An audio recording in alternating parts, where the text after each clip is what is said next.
Celui qui vit longtemps, c'est celui qui est intelligent. C'est celui qui sait comment gérer sa vie.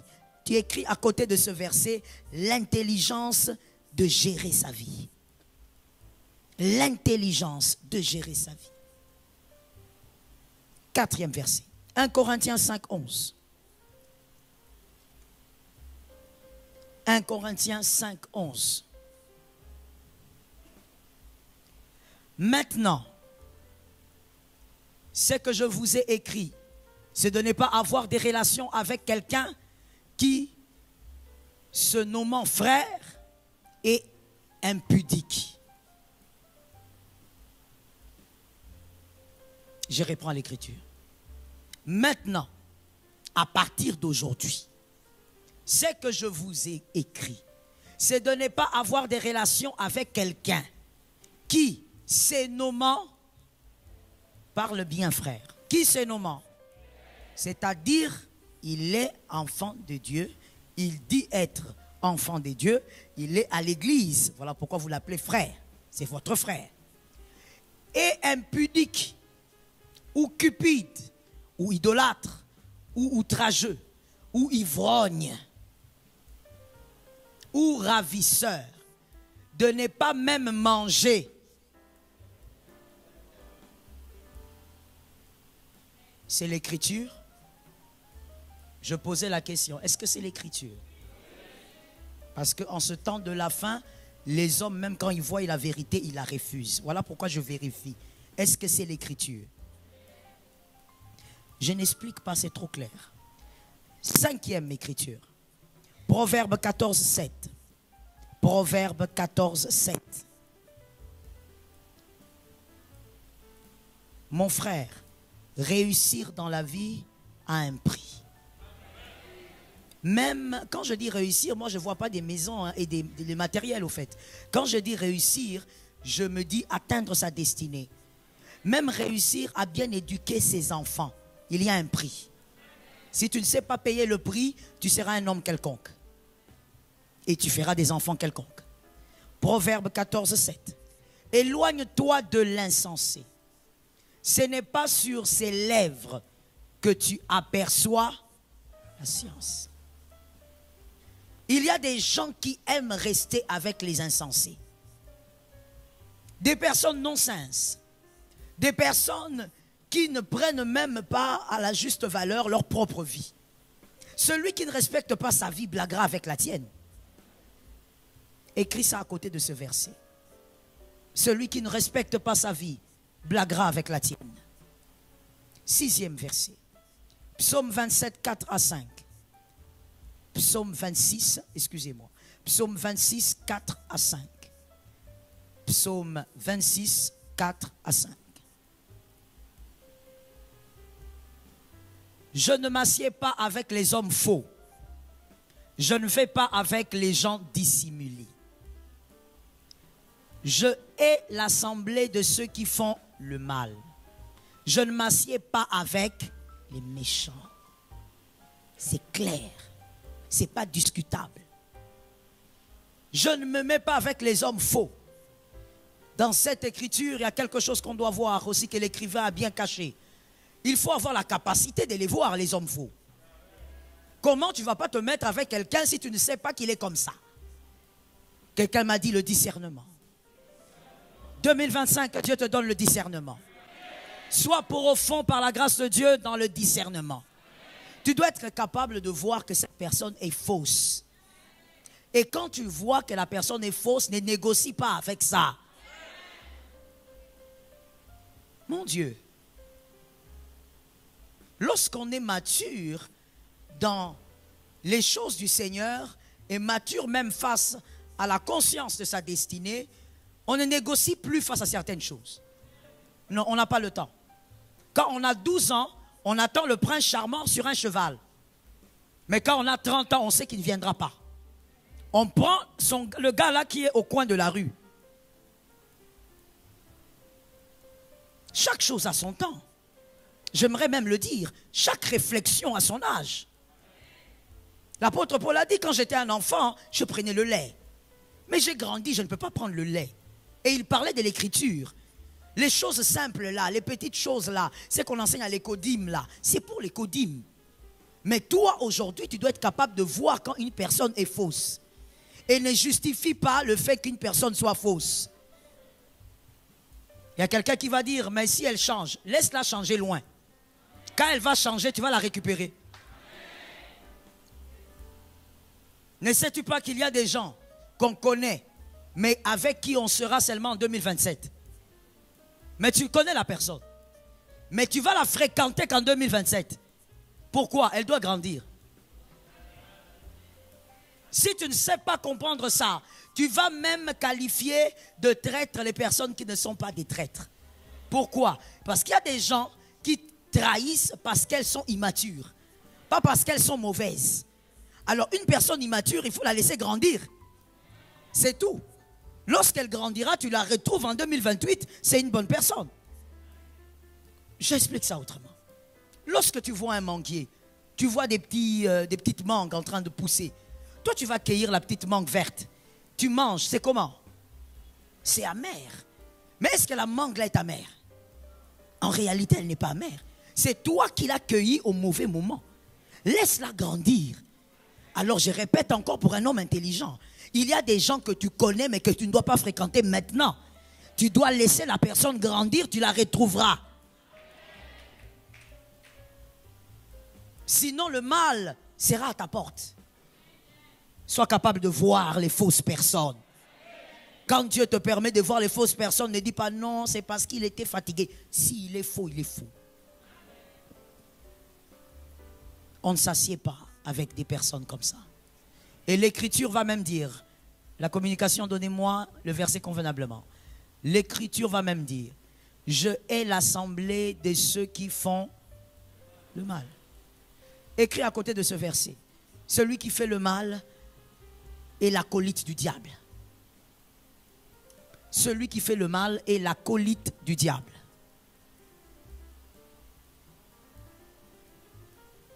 Un enfant de Dieu ne fait pas le mal.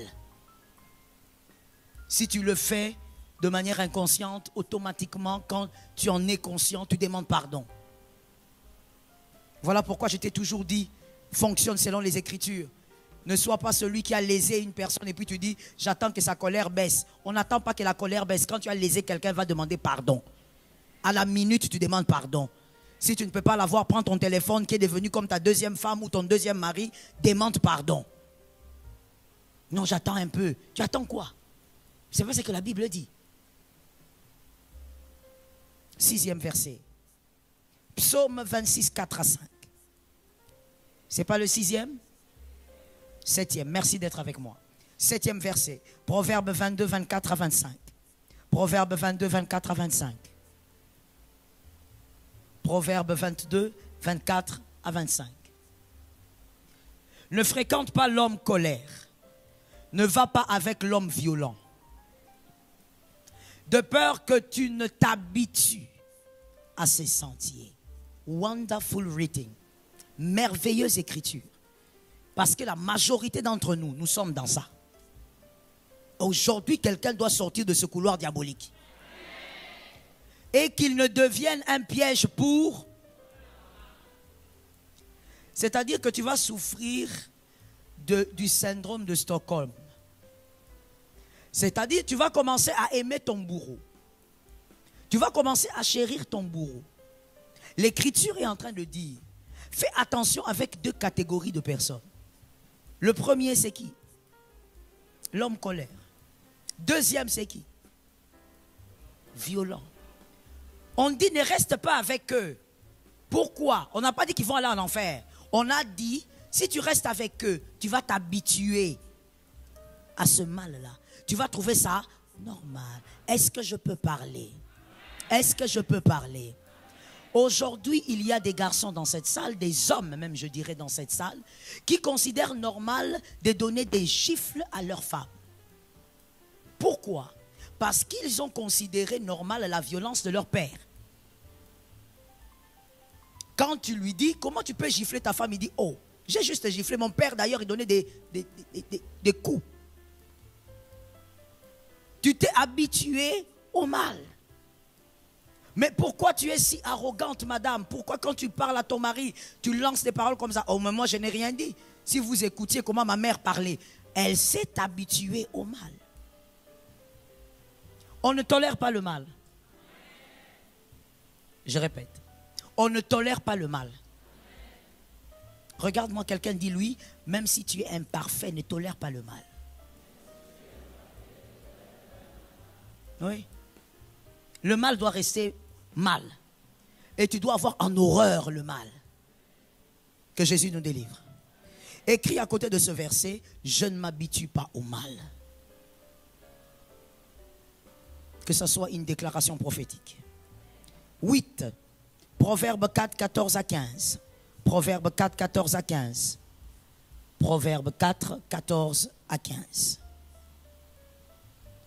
N'entre pas dans le sentier des méchants et ne marche pas dans la voie des hommes mauvais.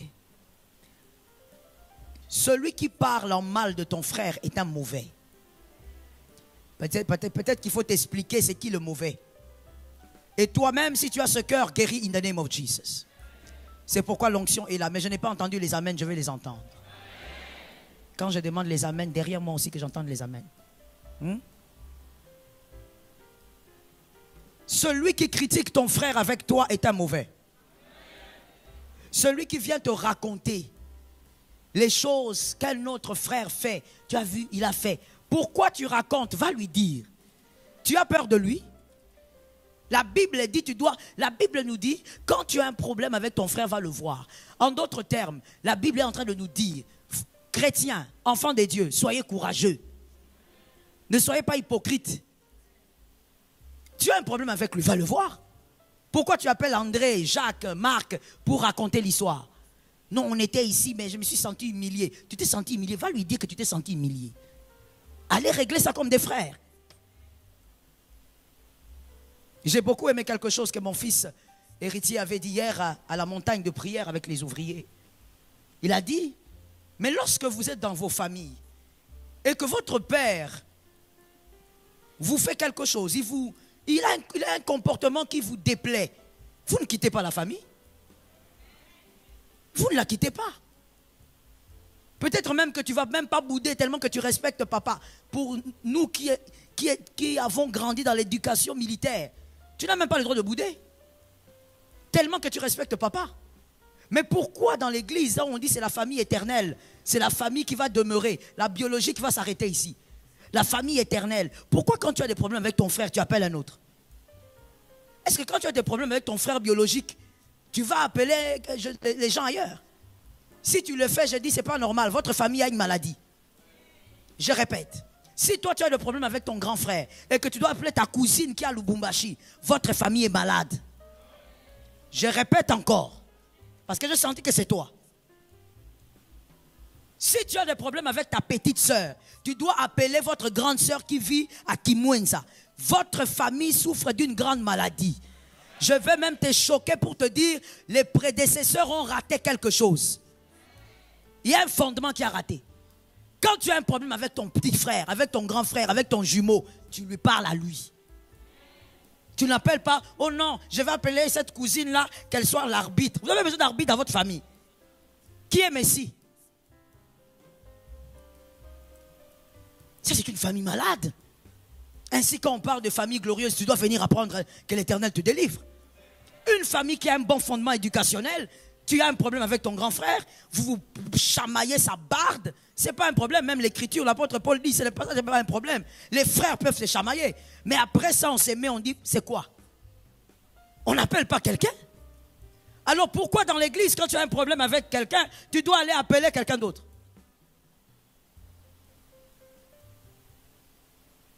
Il faut être vrai dans le Seigneur. Que Jésus nous délivre du mal. Évite-la, n'y passe point, détourne-t'en et passe outre. Que Jésus t'aide cette année à passer outre. Écris à côté de ce verset, que l'Éternel m'éloigne du mal. Écris ça, que l'Éternel m'éloigne du mal. 40e verset, 9e. Proverbe 16, 29. Proverbe 16, 29. Proverbe 16, 29. L'homme violent séduit son prochain et le fait marcher dans une voie qui n'est pas bonne. Ne sois pas séduit par le mal.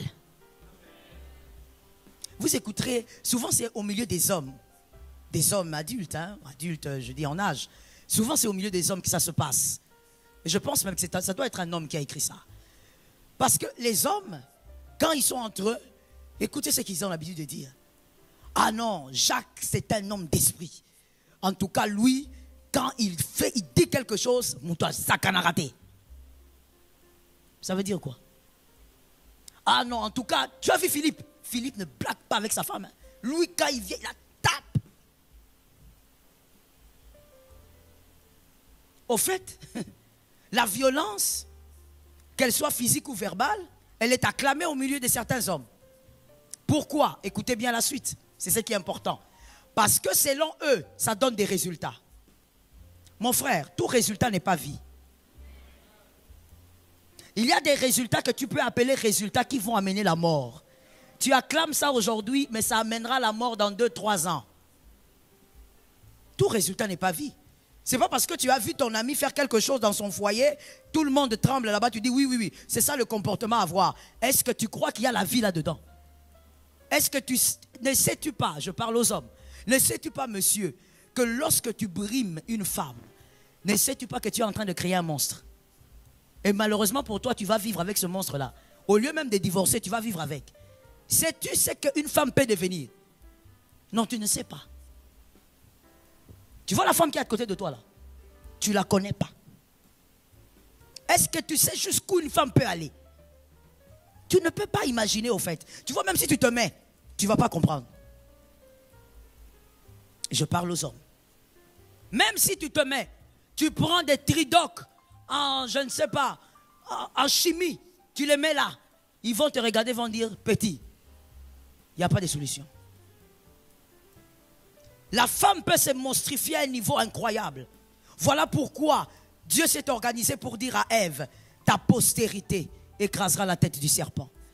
Il faut que ce soit ta postérité, c'est-à-dire que tu sois une source pure qui va faire venir la postérité du roi. La femme, quand elle n'a pas Jésus, mon frère, vaut mieux fuir. Reste avec Lucifer. Je ne blague pas. La femme, si elle n'a pas Jésus, quand on te dit frère, ne va pas épouser cette femme-là. Non, elle est belle. Elle a la taille de ceci. Elle a la taille de la guitare basse. Tu ne comprends pas ce que tu veux toucher. Une femme peut se monstrifier avec un sourire sur les lèvres. Ah mon Dieu. Une femme peut devenir un monstre qui monstrifie même les enfants à un niveau. Pendant des années, monsieur, tu ne le sauras pas. Attention avec celle qui a été créée pour t'aider. Elle a l'équipement que tu n'as pas. Pour celui qui n'a pas compris. Be careful, man. Be careful and be wise. C'est un conseil gratuit, monsieur. Un conseil de pasteur. Tu es marié, vis en paix avec la femme là. Je ne dis pas accepte toutes ces sottises. Je dis vivez en harmonie, ajustez-vous, aimez-vous, corrigez-vous. On vient de le dire, celui qui aime la réprimande est béni. Tu peux la corriger, elle te corrige, vous évoluez. Mais ne te dis jamais, monsieur, que, comme l'Écriture le dit, la violence, comme ça donnait des résultats là-bas. Une femme, il faut la brimer. Une femme, il faut... Elle peut être là toute brimée, mais c'est qu'elle te prépare. Il y a des femmes, j'ai vu dans mon ministère, elle a tellement été brimée pendant des années, et pour des raisons que j'ignore, hein, elles ne m'ont même pas bien expliqué pourquoi, elle a refusé de faire du mal à cet homme-là, mais elle a préparé un deuxième round. Ça veut dire qu'elle n'a jamais fait du mal à cet homme. Elle a tellement été brimée que si tu la vois vivre, tu dis, mais ça c'est quoi? L'esclavage au 21e siècle ou quoi? Elle est toujours correcte. Elle répond toujours à cet homme bien. Elle est toujours là. Même quand il vient ivre, il la bat, il la laisse nue dehors. Elle est là. Mais le deuxième round qu'elle a préparé, lorsque tous les enfants ont atteint la majorité, aucun enfant ne supporte le père jusqu'aujourd'hui. Ce père vit comme un misérable, comme s'il n'a jamais eu d'enfant. Elle préparait le deuxième round. Doucement, doucement. Les enfants sont devenus les adversaires de leur père. Des garçons qui ne supportent pas leur père. Certains d'entre eux, je connais, ils sont des ouvriers dans une certaine église à Paris que je connais. Mais malgré ils servent Jésus. Ils se sont mariés, leur papa n'est pas venu. Ils n'ont pas envoyé les billets. Ils ont envoyé les billets à leur maman, à leurs oncles. Mon frère, je ne suis pas en train de t'effrayer. Je suis simplement en train de te dire, la sagesse, tout résultat n'a pas de vie. Il ne faut pas croire que parce que tu as gueulé, tu as crié, elle s'est tue. Tu dis, ah, c'est ça, c'est ce qu'il faut avec elle. Il faut que na bangi s'arraille. Tout résultat n'a pas de vie. Be wise. Sois sage sur la terre. Tu vivras ce que Dieu fait pour toi. Est-ce que je peux fermer la parenthèse? Merci. 9e verset. 10e, merci. 1 Corinthiens 5, 6. 1 Corinthiens 5, 6. N'oubliez pas que nous parlons des hommes obscurs. Vous devez éviter profondément ces hommes-là. Que 2025 ne soit pas une année piégée. 1 Corinthiens 5, 6. C'est bien à tort que vous vous glorifiez. Ne savez-vous pas qu'un peu de levain fait lever toute la pâte? Un petit mal peut détruire ta destinée. Un petit mal. Un seul mal que tu tolères peut amener des dégâts que tu ne pourras plus jamais arranger. N'accepte pas tout ce qui a pour mission de détruire une destinée. Et ne te plais pas dans le mal. Merci. Écris à côté de ce verset, la victoire sur le mal. Que Jésus l'accorde à tes enfants. 11e verset, 2 Thessaloniciens 3, 6. 2 Thessaloniciens 3, 6. 2 Thessaloniciens 3, 6. Nous vous recommandons, frères, au nom de notre Seigneur Jésus-Christ, de vous éloigner de tout frère qui vit dans le désordre. Frère, on va te fuir cette année. J'ai voulu qu'on lise ça nous tous là, parce que tu dois savoir que cette année on va te fuir. Et si on te fuit, ne viens pas me chercher. Tu dois savoir qu'on avait lu l'écriture, qu'il faut qu'on te fuit. Tout frère qui vit dans le désordre, et non selon les instructions que vous avez reçues de nous. À la fin, quand on parle des instructions reçues de nous, on parle de la parole. La parole qu'ils ont prêchée, la parole de Jésus, la parole que nous avons. Celui qui ne vit pas selon la parole, attention à ce frère-là. Nous tous, nous entendons la parole de Dieu, mais lui veut vivre comme il veut. Fais attention à ce frère-là. Le désordre, c'est ça aussi, ce que nous devons retenir ici. Le désordre, c'est aussi quoi? C'est d'abord, ça commence par là, c'est d'abord celui qui a une vie désordonnée. Comme je te l'ai dit, celui qui ne respecte pas sa vie ne va pas respecter la tienne. Celui qui a une vie désordonnée, qu'est-ce que tu fais avec lui? Non, je vais l'aider. Depuis que tu as commencé à l'aider, rien ne change. Ça veut dire ce gars-là, cette sœur-là, elle n'a pas d'heure de réveil. Elle se réveille quand son corps s'est réveillé. Elle se surprend en train de se réveiller. Et quand elle se réveille, elle demande, il est quelle heure? Quelqu'un comme ça. Non, je parle des choses simples pour que tu me comprennes. Quelqu'un comme ça. Tu n'as pas l'heure de réveil, donc ta vie n'a pas de programme. Si ta vie n'a pas de programme, c'est que tu n'as pas d'objectif. Celui qui a des objectifs à atteindre, c'est à quelle heure il doit se réveiller. Et à quelle heure, quand il se réveille, il se dit, oh, comment je me suis réveillé à cette heure-ci. Il comprend que par rapport à ses objectifs, il est en retard. Ce n'est pas qu'on l'attend dans un bureau, non. Les objectifs de la vie. Il a des choses à faire. Non, non seulement il se réveille, il s'étonne de l'heure. Et 10 heures. Cette année, on va te fouiller. Je vous dis, hein, même si vous êtes ouvrier, on va te fouiller. Il se réveille comme ça. Et quand il se réveille comme ça, malheureusement, il est chez les parents. 35 ans. 38 ans. Il entre aussi dans la cuisine. Ou elle entre. Tiezate. Traduction. Il n'y a pas de déjeuner. De petit déjeuner. Donc tu oses demander le petit déjeuner. Qui doit te donner le petit déjeuner? À ton âge. Toi, tu dois donner le petit déjeuner aux gens. Et tu demandes le petit déjeuner à 10 heures. Et comme il n'y en a pas, tu prends les légumes et les haricots et la boule. Quand tu as fini de composer ton repas extraordinaire, tu te mets devant la télé pour manger, regarder à 10 heures. À 10 heures, tu n'es pas lavé. Je te dis, des gens là, vous êtes là, on va vous fouiller cette année. Cette année ici.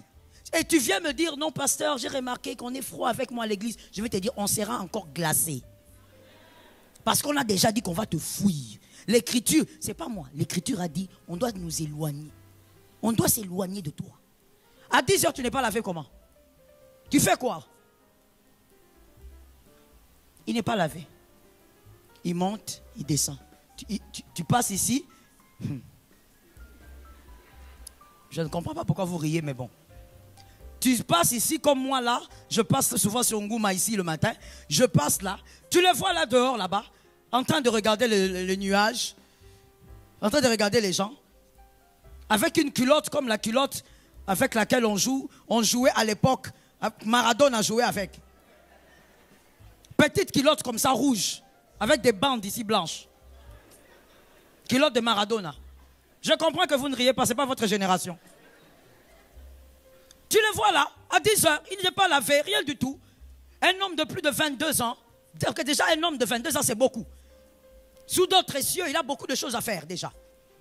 22 ans, il est là. Il attend, il salue les gens qui passent. Hey!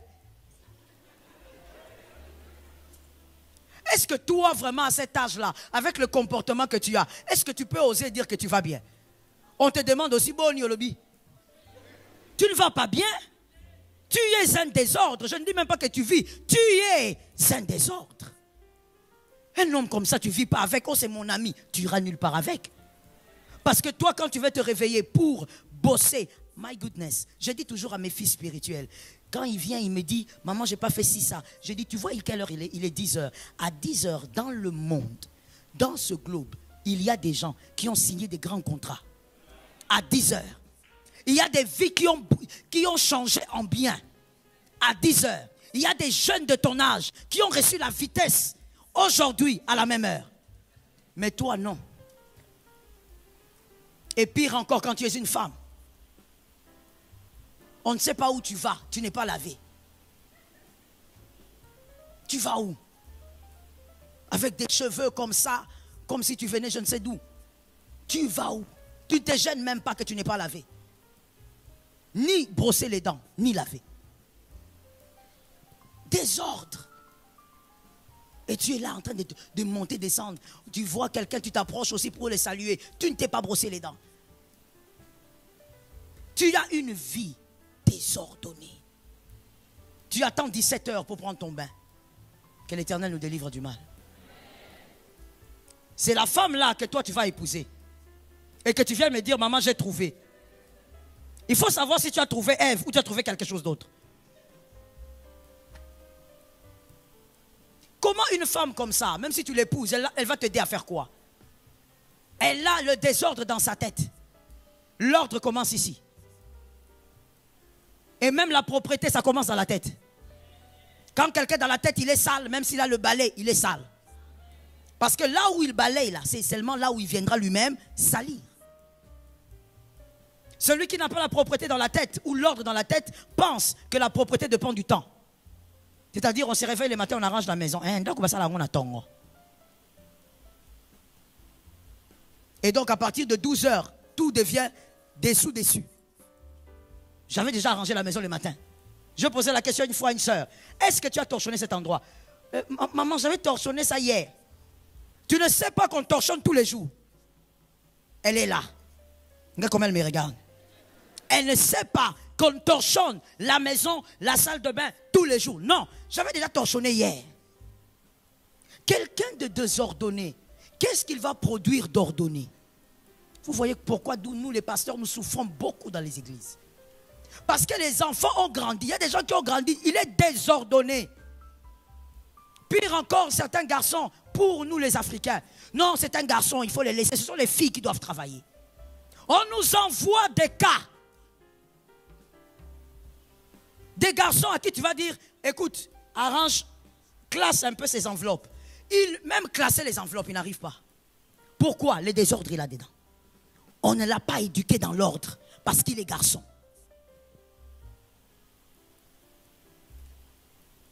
J'espère que pendant ce silence, tu es en train de réfléchir comment on va s'éloigner de toi. Parce que le silence là est très bon. Il faut organiser un balamoko. Que dans souka kilto, il va bien été. Traduction. Même les personnes qui ont l'habitude de te saluer à la fin vont te fuir. Parce que l'écriture nous dit, toi, il faut te laisser d'abord avec Jésus. Que Dieu nous délivre. C'est très dangereux, je veux vous l'assurer avant de passer par l'autre verset. C'est très dangereux que de vivre avec un désordonné, d'épouser un homme désordonné. Un homme désordonné est un chef désordonné. Maintenant, la famille va devenir quoi? Et une femme désordonnée est une éducatrice désordonnée. Les enfants seront quoi? Compliqué. Maintenant, tu viens avec ton façon, tu veux aller épouser l'enfant d'autrui qu'on a éduqué dans l'ordre. Frère, reste là-bas. De rien. 11e verset. 12e, Romains 16, 17. Romains 16, 17. Romains 16, 17. Je vous exhorte, frères, à prendre garde à ceux qui causent des divisions et des scandales. On dit à un frère, mais toi tu as 3 fiancés dans l'église. Traduction. Or quoi? Je suis en train de chercher ma femme. On t'a dit qu'on cherche la femme dans les désordres. Le scandale, ce n'est pas seulement d'apprendre que voilà, on t'a attrapé quelque part avec une femme, hein, ou que tu as escroqué quelqu'un de l'argent et tout le monde en parle. Le scandale, c'est tout ce que tu fais au milieu des hommes, au milieu des enfants de Dieu, que Dieu n'accepte pas. Diviser des frères est un scandale. Toi, tu crois que scandale, c'est quoi? Selon l'écriture, c'est un scandale. Tu as trouvé les gens, ils s'aimaient bien, ils étaient joyeux. Toi, tu entres au milieu des gens là-bas, tu commences. Toi, tu crois que Niclette t'aime. Toi, tu crois que Janine t'aime. Elle ne t'aime pas. D'ailleurs, elle était venue me voir. Est-ce qu'on a besoin de l'FBI? Non, je vais le dire de chez nous, parce que chez nous, c'est meilleur. Est-ce qu'on a besoin de l'ANER? À l'église, on n'a pas besoin de l'ANER, mon frère. Garde ces informations-là. Tu ne peux pas prendre les informations là, entrer avec ça en prière, dire Seigneur, j'ai remarqué que Niclette s'est fait mentir par Janine. Est-ce que Seigneur, tu ne peux pas révéler à Niclette? Dieu parle mieux que toi. Si vraiment c'est l'amour qui te pousse à parler, va prier. Dis à Dieu, Seigneur, révèle à mon frère que l'autre frère là est faux. Dieu parle mieux que toi. Pourquoi tu veux créer un scandale en divisant les frères? Tu viens là, on te présente quelqu'un et puis tu vas à côté. Non, moi je ne le sens pas. Qu'est-ce que tu veux sentir?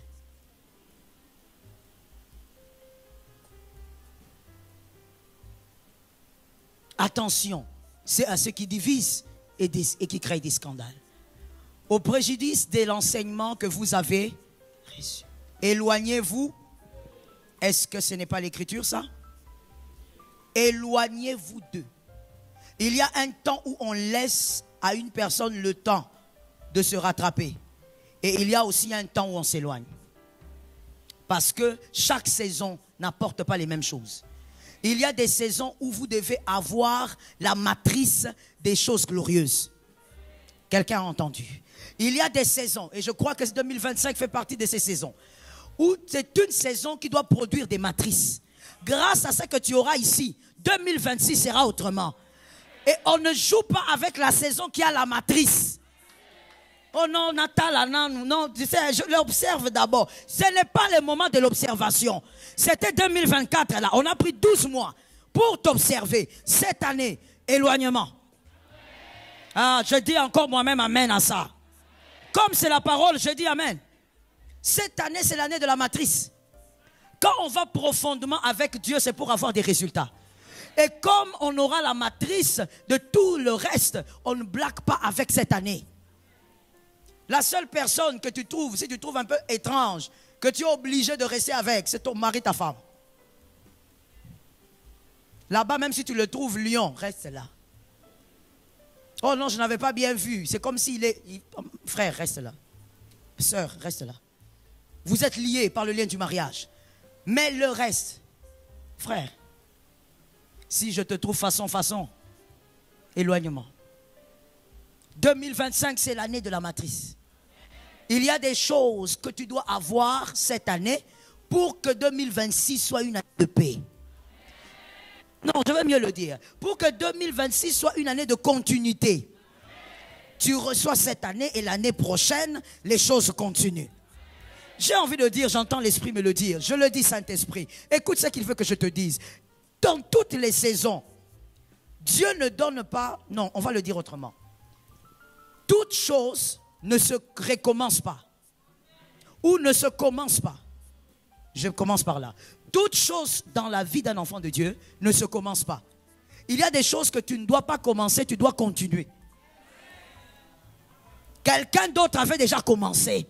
Toi, tu ne commences pas, tu fais quoi? Tu continues. Dans des saisons, il y a aussi des saisons où tu ne dois pas commencer certaines choses, tu dois les continuer. 2026, tu vas continuer.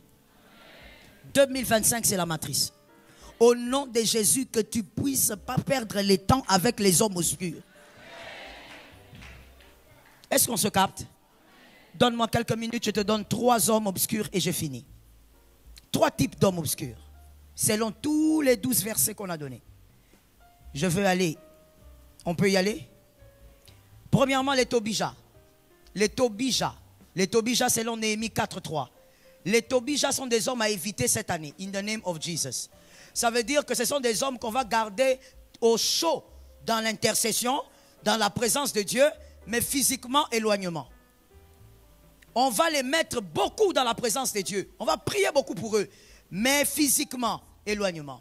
Les Tobija, qui sont-ils? Les Tobija sont les personnes qui critiquent toujours les destinations qu'ils n'ont jamais atteintes. Tobija. Ce sont les gens, certainement que tu en as, une copine comme ça, un ami comme ça, un collègue au travail. Ils critiquent toujours ce qu'il n'est pas. Ils critiquent ce qui n'a jamais été. Oh, tu vois, les millionnaires sont comme ça. Il n'est pas. Ça veut dire aller même chez les millions, là c'est loin. Même 100 $, c'est rare pour lui ces derniers temps. Mais il critique. Tu vois tous ces hommes-là, Abasimbakisi, traduction. Tu vois toutes ces personnes-là ont touché au gris-gris. Qui t'a dit que réussir, c'est toucher seulement au gris-gris? Jésus béni. Les Tobija sont ces personnes que tu dois t'éloigner. Pourquoi? Parce que celui qui critique la gloire n'atteindra jamais la gloire. Et celui qui n'atteindra pas la gloire, il ne t'amènera pas à la gloire. Oui. Lorsque tu voudras aller à la gloire, il va te tirer vers le bas. Parce que lui n'atteindra pas la gloire. Tu vois une sœur qui est ta copine, vous êtes toutes les deux célibataires, mais elle critique toutes les femmes mariées que vous connaissez. Tu critiques les femmes mariées, toi tu n'as même pas un copain, même pas une moitié. Les Tobija critiquent toujours ce qu'ils n'ont jamais atteint. Ah, tu vois comme on est là, bah, député Wana. Frère. Tobija, il n'a jamais été député, mais il parle comme s'il était. Oh, tu sais, quand il se réveille le matin, généralement, ils font ceci. Il n'a jamais été. Fais attention avec ces personnes. L'intelligence réclame ceci. Ce que tu ne connais pas, tu n'en parles pas. That's it. That's it. Ce que tu ne connais pas, tu n'en parles pas. Toi, quelque chose que tu ne connais pas, mais tu critiques la chose. Non, mais tu vois, ce sont des aventuriers. Tous ces pasteurs-là. As-tu déjà été pasteur? Tu sais ce que c'est être pasteur? Connais-tu le poids de la pastorale? De quoi tu parles? Et puis comment un homme intelligent peut généraliser un groupe à cause d'un homme? Ou même à cause de deux hommes? Tu généralises. Est-ce que c'est de l'intelligence? Tous les médecins sont faux parce qu'un médecin a fait une opération et ça a raté. Tu vas refuser d'aller voir le médecin. L'intelligence. Évite les tobijas cette année. Quelqu'un, quand il critique quelque chose, pose la question, frère, c'est que tu critiques. Tu peux bien critiquer. Si tu as déjà été, tu vas me donner des éléments. Si tu ne... C'est comme une femme qui n'a pas encore fait d'enfant, mais elle ne peut pas critiquer l'accouchement. Au moins, si on a son bébé, c'est long. Traduction. Cette femme-là, pourquoi elle fait des grimaces comme ça quand elle accouche? C'est quoi? Maman, tu n'as pas encore eu de bébé. Tu sais que c'est les contractions? La seule chose qui va t'aider à ne pas maudire le monde entier, c'est Jésus. Ces jours-là. La seule chose qui va t'aider à ne pas maudire tout le monde, c'est Jésus. La douleur que tu auras ce jour-là, tu vas te poser la question, c'est quoi? Qui t'avait envoyé? Oh, tu sais que c'est ça. Moi, je dis seulement ce que tu sais. Qu'est-ce que tu crois? Tu sais. Tu vas te demander, c'est quoi? J'étais calme chez nous. Et maintenant, la grande colère encore, c'est quand tu vas voir encore ton mari vient, en train de sourire. Il sourit quoi? Toi, il sourit. Moi, je me demande aussi, les hommes, vous souriez quoi?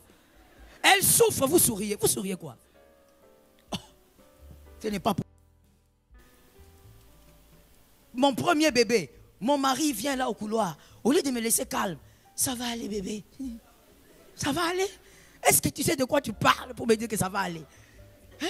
Pourquoi tu me dis d'abord que ça va aller? Ça ne va pas aller. Oh. Et puis il parle comme s'il comprend. Hein? Il te tapote. Oh, ça va, ça va. Frère, j'ai donné cet exemple pour que tu comprennes que dans la vie, dans toutes les dimensions, dans tous les domaines, c'est comme ça. C'est que tu n'as jamais été, ne critique pas. Tu ne sais pas ce que cette personne endure. Quand tu la vois faire des choses, tu ne sais pas pourquoi elle a fait ça. Tu n'es pas à sa place. Les Chinois disent, tu ne portes pas ses bottes. Laisse. Que Jésus nous donne la victoire. Éloigne-toi de ces personnes-là. Elles créent la confusion dans ta vie. Deuxième type de personnes à éviter, sont les Aaron. Et je vais préciser l'autorité des Aaron. Aaron, comme le frère de Moïse. L'autorité des Aaron. Exode 32:2. Exode 32:2. L'autorité de Aaron. Les Aaron, je pense que nous tous, nous avons ces hommes-là. Ce sont des personnes qui restent bonnes tant que c'est toi qui les diriges. Ce sont des personnes qui ne doivent jamais te dicter quoi faire. Tant que c'est toi qui l'oriente, elle reste bonne pour toi. Mais le jour où tu la laisses te donner des conseils, elle va t'amener à adorer les idoles. Ce sont des personnes qui ne doivent jamais te conseiller. Ce sont des personnes que toi, tu dois conseiller. Ce sont des personnes que toi, tu dois orienter. Le jour où tu la laisses prendre les rênes de ta vie, même pour 2 minutes, tu vas adorer les idoles. Ce sont des personnes qui vont te faire oublier que c'est la source qui t'a béni. Elles vont t'amener à adorer les résultats plutôt que la source. Le résultat, c'est la famille. Le résultat, c'est le mariage. Le résultat, c'est le travail. Le résultat, c'est le salaire. La source, c'est Jésus. Ces personnes-là, ne les laisse jamais t'orienter. Elles vont te faire croire que les résultats sont plus importants que la source. Tu ne peux pas chérir l'arbre sans garder les racines. Tu vas perdre cet arbre. Si tu veux protéger l'arbre, veille sur les racines. Les racines, Jésus de Nazareth. Tout ce que tu auras et tout ce que tu as, c'est Jésus. Je n'ai pas aimé cet amen du tout. Je répète encore enfin que tout esprit contraire s'éloigne. Tout ce que tu as et tout ce que tu auras, c'est Jésus. Mon frère, tout. Je te dis, même ce que tu as eu par ta sueur, c'est Jésus. Parce qu'il y a des gens qui ont fait le même travail, ils n'ont pas eu ça. Il y a des gens qui ont la vie, mais n'ont pas ce que toi tu as. Et donc, ne laisse pas les Aaron prendre le contrôle de ta vie. Dans ta vie, tu dois savoir, listen well please, tu dois savoir, les hommes, parmi les hommes qui t'entourent, quels sont les hommes qui doivent te conseiller et qui ne doivent jamais te conseiller. Des personnes que toi, par contre, tu dois conseiller, tu dois aider. Mais lui, te donner un conseil, c'est la mort. Tu dois le connaître. Sinon, le travail qui était pour toi une bénédiction va devenir ton idole. Qui va t'amener là-bas? Aaron. Aaron va te faire comprendre que, ah frère, attention, hein, le travail là que tu as eu là, ah, tu sais, il faut que tu gardes ça. Il faut vraiment bomba moussalawana. Pour bombango, il faut vraiment osata loko. Les Aaron. Le travail que tu as, mon frère, c'est tellement gros. Le salaire, il faut que tu protèges ça. C'est Jésus qui protège le travail. Celui qui t'a donné protégera la chose. J'aime les amen que j'ai entendus. Et d'ailleurs, je veux mieux le dire. Celui qui a donné a déjà protégé ce qu'il a donné. Ça tombe sur moi-même au nom de Jésus. Il a déjà protégé ce qu'il a donné. Jésus ne te donne pas quelque chose dans l'insécurité. Non, non, non. S'il te donne, il a déjà tout sécurisé. Attention avec les Aaron. Je veux dire à quelqu'un, 2025, n'adore pas l'idole. Je répète, 2025, n'adore pas l'idole. Que rien ne soit ta priorité en dehors de Jésus. Tu aimes tes enfants, mais c'est Jésus la priorité. C'est grâce à Jésus que tu as ces enfants-là. Il y a ceux qui ont plus que toi en intelligence, en argent, en beaucoup de choses, mais n'ont pas même un seul enfant. Alors respecte celui qui t'a donné les enfants. Ne va pas idolâtrer les enfants à la place de Jésus. Quand il s'agit de Jésus, d'abord Jésus. Donne-moi un amen normal. C'est Jésus qui va préserver tes enfants. C'est Jésus qui fera ce que, au-delà des conseils, que ta fille ne tombe pas enceinte. Avant le mariage. C'est Jésus qui fera ce que ton fils, en dehors de tes conseils, n'aille pas engrosser des filles en désordre. D'abord Jésus. Attention aux Aaron. Celui qui t'amène à tellement aimer autre chose que Jésus. Que tes yeux ne s'ouvrent pas comme Ève. Les Aaron sont comme ça. Il va vouloir ouvrir tes yeux face aux résultats. Est-ce que tu ne vois pas tu ne vois pas la grâce que Dieu t'a faite? Ne vois-tu pas qu'il faut vraiment que tu te concentres ici? Non, non. Avant que la chose arrive, je me suis concentré quelque part. C'est ce quelque part qui a produit ça. Je ne veux pas me concentrer sur ça, je me concentre sur celui qui a produit la chose. Donne-moi un amen si tu as compris. N'est-ce pas? Ainsi, dans ce qui est logique, c'est une parenthèse, mais qui explique ce que j'ai dit. Dans ce qui est logique, je dis logique, une mère ne peut pas aimer les enfants plus que son mari. Dans ce qui est logique, je sais que tu ne vas pas dire amen. Parce qu'à ces niveaux-là, il y a quelques batailles. Il y a même une femme qui a dit dans son cœur, pasteur, Tokoufa. J'ai dit dans la logique. Une femme doit aimer son mari plus que les enfants. Pourquoi? C'est la source. C'est très bizarre que d'aimer les résultats plus que la source. C'est pas correct. Et c'est pareil pour le mari. Normalement, il doit aimer sa femme plus que les enfants. C'est la source. Il ne faut pas me choquer comme j'ai été choqué à un moment donné. À un moment donné de ma vie. Mon mari vient et me dit, tu sais, il y a un frère là. Il me cite le nom du frère, qu'on connaît. Il priait pas à l'AENA, mais on le connaissait. On priait pour lui de temps en temps. J'ai dit, oui, oui, oui. Ah, tu sais que sa femme, elle est à terme. Je dis, ah, d'accord. Ok, gloire à Dieu. Et puis, mon mari qui dit, bon, le frère là dit qu'on prie pour sa femme, comme elle va accoucher. Je dis, ok, comme d'habitude, on va prier, puisqu'on a l'habitude de prier pour lui. Et quand la femme est allée accoucher, le frère appelle mon mari, il lui dit, papa, ça c'est compliqué ici. Maintenant, on me demande entre l'enfant et la maman. Alors, mon mari qui dit, oh, mon frère, tu m'appelles pour ça.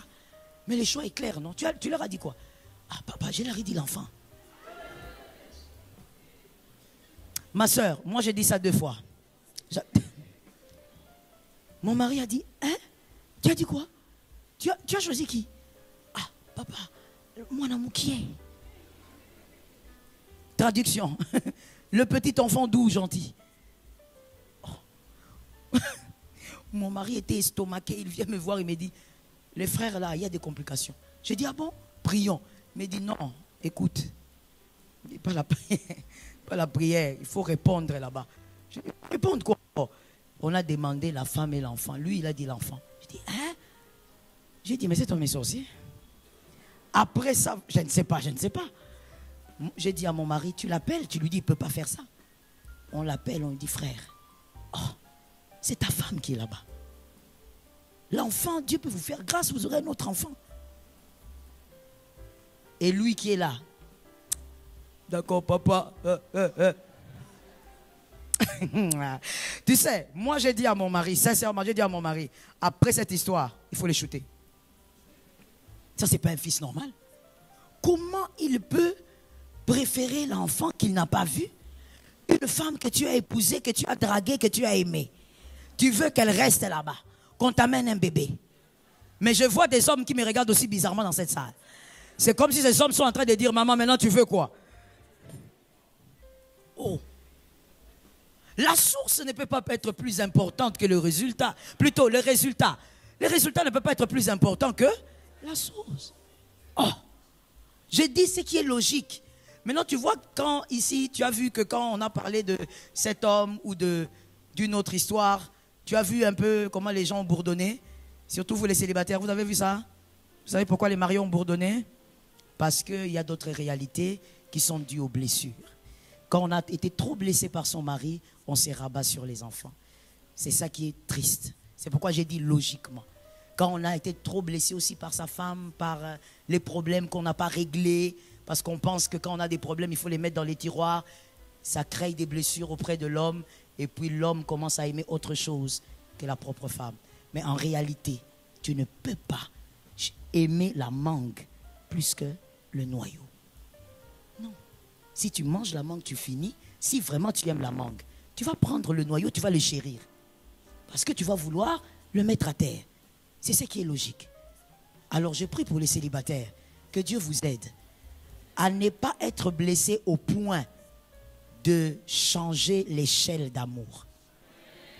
Regardez votre main. Si vous saviez comment c'est chaud là-bas, vous allez dire amen bien ici. Vous ne dites pas amen parce que vous ne connaissez pas là-bas comment c'est chaud. Que Dieu vous aide, que les blessures ne gagnent pas votre couple. Les troisièmes personnes et les dernières, évitons-les s'il vous plaît cette année. Les Rachel. Genèse 30, 15. Genèse 30, 15. Genèse 30, 20. Deux versets, Genèse 30, 15 et Genèse 30, verset 20. Les Rachel. Rachel est une personne très dangereuse. Moi, je trouve même qu'elle a le profil d'une pervers narcissique. Rachel est une personne dangereuse. Rachel, c'est une personne qui, dans les deux versets que je vous ai donnés, le premier, nous voyons comment Rachel méprisait l'homme qui avait donné plus de 14 ans de sa vie pour elle. Rachel avait du mépris pour son mari. Elle le méprisait. Pour Rachel, personne n'avait de l'importance plus qu'elle. Le fameux Jacob, qui a travaillé 14 ans, il a fait beaucoup de sacrifices. Rachel peut facilement dire, prends le gars là aujourd'hui, donne-moi les mandragores. Prends-le. Elle n'a aucun respect pour Jacob. Dans le deuxième verset, nous voyons Rachel, comment elle a imposé un système de fonctionnement dans la tête de sa grande sœur. Voilà pourquoi je trouve qu'elle est comme les pervers narcissiques. Elle a imposé un système, une manipulation élevée. Léa, la grande sœur. Mais Léa avait peur de Rachel alors que Léa avait ce que Rachel n'avait pas. Dans ce verset, quand vous lisez, vous avez même pitié de Léa. Léa est à son 6e bébé. Rachel n'a même pas encore Joseph. Mais Léa dit, ah maintenant au moins j'ai vaincu ma sœur. Oh, mais tu as ce que ta sœur n'a pas. Comment est-ce que tu te bats avec ta sœur même quand toi, tu as une longueur d'avance? Parce que Rachel a imposé dans la tête de Léa que tu ne vaux rien.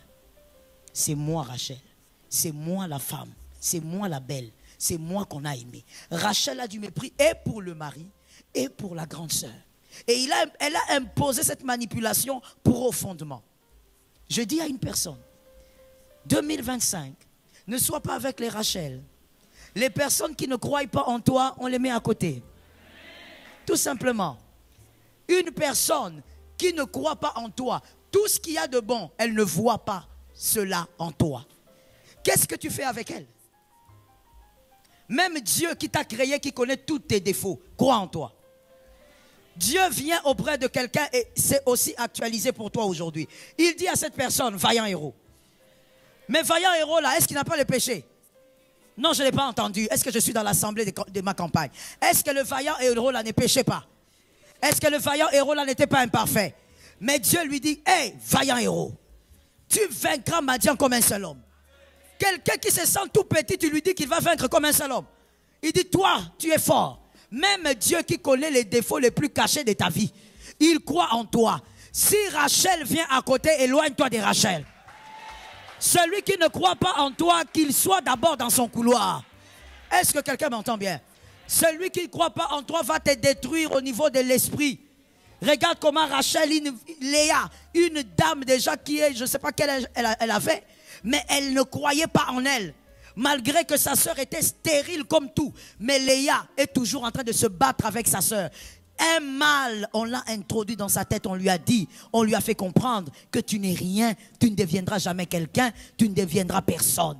Je dis à quelqu'un, cette année, cette personne-là ne soit pas sur ton couloir. Cette personne ne doit pas être sur ton couloir. Là où l'Éternel t'amène, c'est un lieu de gloire. Tu dois croire en ça. Écoute comment Jésus fonctionne avec toi. Toi, peut-être que Rachel a déjà commencé à détruire. Peut-être que c'est ton ami. Peut-être que c'est un frère. Peut-être même que c'est un cousin. Il y a des familles tellement toxiques. Ou même il y a des frères qui sont comme ça. Qui détruisent mentalement leur petit frère. Le petit ne croit plus en lui. Parce que son grand frère a pris trop de place. J'ai dit à quelqu'un, Dieu fonctionne avec deux systèmes. Le premier, il a une destinée qu'il a tracée et t'amène là-bas. J'ai aimé cet amen, moi aussi je dis amen. Dieu, cette année, a un projet de gloire et il va t'amener là-bas. Et s'il t'amène là-bas, c'est parce qu'il t'a capacité pour y arriver. C'est parce qu'il croit en toi avant que tu ne fasses tomber Goliath. Ah, je dis moi-même amen. C'est parce qu'il croit en toi avant même que tu tues l'ours et le lion. Il croit en toi, voilà pourquoi il t'a donné cette capacité. Et la deuxième manière de faire de Dieu, I like it. Dieu ira là où tu veux aller. Tant que c'est pour des bonnes motivations, là où ta foi arrive, Dieu t'accompagne. Alors crois en toi, tu iras là où Dieu te voit. Si Dieu lui-même qui t'a créé, il croit que si tu veux aller là-bas et que tes motivations sont bonnes, il t'accompagne. Qui est Rachel? Pose la question à quelqu'un, pose la question. Qui est Rachel? Localise-moi 3 personnes, dis-leur qui est Rachel?